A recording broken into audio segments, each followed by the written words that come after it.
Since the movement, the Black Lives Movement, and uh, demonstrations across the country are looking at monuments that should be challenged in America, I thought I would bring one up and suggest to the people something that needs to be challenged and changed is the state of Delaware's prison system.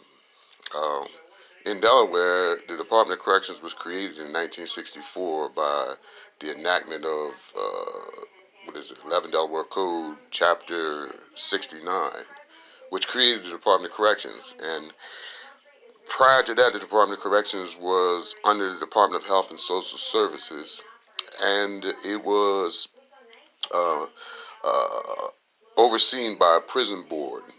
So between the period of 1964 and say 1977, there was a lot of movement and frankly, political strife between the prison board and the establishment of a commissioner for the new Department of Corrections. If people remember the history, remember the old workhouse that used to be on Kirkwood Highway and how that was torn down, and the new prison down in Smyrna was built, the Delaware Correctional Center, which is now the James T. Vaughn Correctional Facility, right?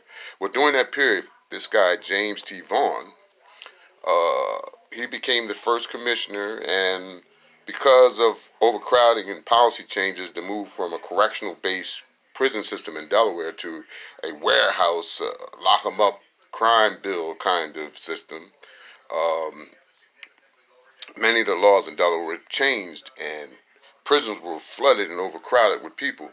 And consequently, civil litigation started in the federal courts. And James T. Vaughn, who was the first commissioner, he was ousted from the position of commissioner.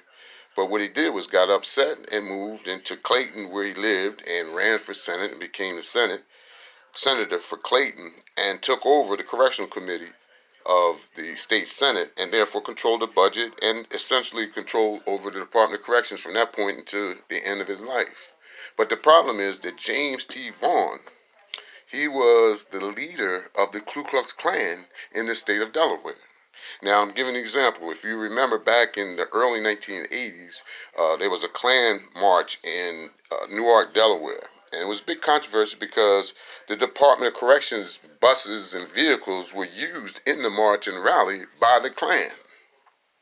Who else could give them that power to be able to use those vehicles in that Klan march?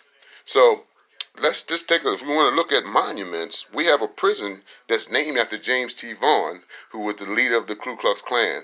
And does that in any wise speak to the conditions and the circumstances that are plaguing Delaware's system? I don't know, but I'm going to tell you this. I think the name James T. Vaughn should be stricken from the prison system, and that a new name be given, and that even his son, who is the a member of the Delaware Supreme Court, who had to come up steeped in racism, he should be called upon to renounce the racism of his father, or else be removed from the court itself, because I don't see how we can continue to let these people who have represented racism continue to fake like they are the new breed or the new time that we're in now with demonstrations and civil rights movements. Start at the root, and the root is the history of the Department of Corrections. If we want to correct it, go back to what brought about some of the problems that exist from the beginning, and that was the Klan running it. Have a great day. Peace be with you.